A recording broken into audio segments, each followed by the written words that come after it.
Ngingenile esikolweni kwa grade 11 apho iqale khona yabanzima impilo.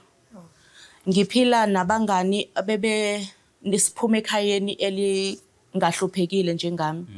Abebekwazi ukuthi baphelele ku-uniform, mina bengihlekwa nje ngezinye ingane ngoba i-uniform bingaphelele esikoleni. Manje-ke iqale lapho impilo yami ukushintsha. Ngaqala ngashintsha indlela yokugqoka ngisengidibene nalabangani abathi masingene kulento. Esikolweni i-uniform yami yaqale yabancane. Kwa-right-ke ngafunda. Qale lapho kuba ukuthi ngihehe othisha abanemali. Bengiqala lapho ngihlale ngigovoze mase ngihleli. Ngigqoka isiketi esifishane ngibafisha labo thisha. Kwaqala lapho sathandana nabo thisha abanemali. Ngikwazi ukuziphilisa.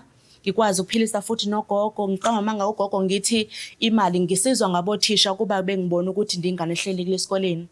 Kwaqhubeka lapho ke bhuti ngafumana imali kothisha ngishintshanisa othisha njalo esikolweni. Esikolweni esisodwa bengishintshanisa othisha ngilale nalona uthisha ngiqome lona ngilale nalona ngibashintshanisa njalo bengikhipha bengenzela yonke into. Ngaqala impilo yami ngayibona ukuthi hayibo iyashintsha impilo yami sekumnandi manje sengiya-enjoy impilo. Kule msebenzi wenu ikhona i-romance noma livele likhale? But ayikho i-romance lana ziyakhala nje. Mhlambe uyafika ubhuti engagqokile la efuna umuncu umphambili wakhe.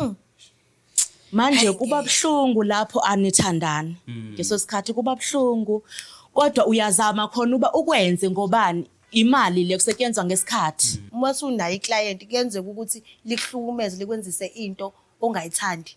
Uyahlukumezeka sisambona ukuthi mhlambe ukhokhe u500. Sigqibe ngokuthi mhlambe ngizobheka phezulu kuphela. Akazuzenza phela. Hayibo imali ikhona. Akazuzenza ezinye izitayela kule mali le incane ilingene ukuthi mangibheke phezulu kuphela. Siqede njengalokho. Mase sifika endlini useke yashintsha. Seke efuna ngimuncipha impilo yakhe into esingaqebanga ngayo. Sekefuna manje senze i-dog style into esingakhulumanga ngayo. Oh into nento inemali yayo. Yes, inemali yayo sisimase ukudunusela sekusho ukuthi sokufuneka manje ukhokha imali ethe xaxa. But isebenza ngemali lana ngiyabuka nje ingqovu zemoto eziqhamukayo. Isebenza ngazo ke zomoto mina. Kulapho ngimisa khona abama taxi nje ngibangathi nje angisebenzi inhlobo. Ngiyabiza mina u30 minutes wami sisiba u700. Hayibo. Mase kuphela inyanga ke bhuti wami kulapho qala khona ibhizi ke lapho hayi ke lapho kusuke ngisebenza lapho kuba ngena bayaphuma mhlambi ngiyalala nabantu abawu10 ngelanga.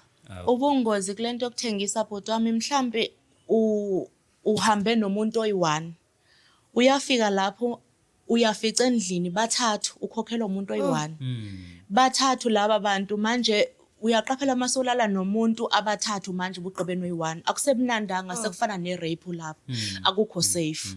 Omunye umuntu niyahamba niyendlini afike endlini akushintshele angabisa qeda ngale mali besigqibe ngayo manje ngabusakukhokhela yona afike sekushintshele sekuhlukumeza sekenza izinto ongathanda ukuzenza zona mangisho into engingathanda mhlambe angangenza zona mhlambe esingaqebanga ngazo mhlambe athi ufuna ngifake engqeni wena usa-enjoy noma uya-enjoy? Awu-enjoy lapho sisiwami cha imali phela ngizoqeda uzoqeda nini lo muntu lento ayenzayo ngoba phela naku kubuhlungu ngaphambili naku buhlungu emuva angisathandi vele ukwenza lo msebenzi wokuthengisa manje but imali ayisekho bhuti wami ngoba kaloku ziyabiza nezinto esizigcobayo okokuqala ziyabiza into esizisebenzisayo siyajova ngala ukuthi sibukeke sibahle siglowa manje ngiyalidinga usizo ukuthi ngishintshe nje impilo ngoba akusemnandanga manje sengigcina sengingumuntu ongakwazi ukuphila ngaphandle kwama drugs kumanje nje ngiphila ngamaphilisi we-HIV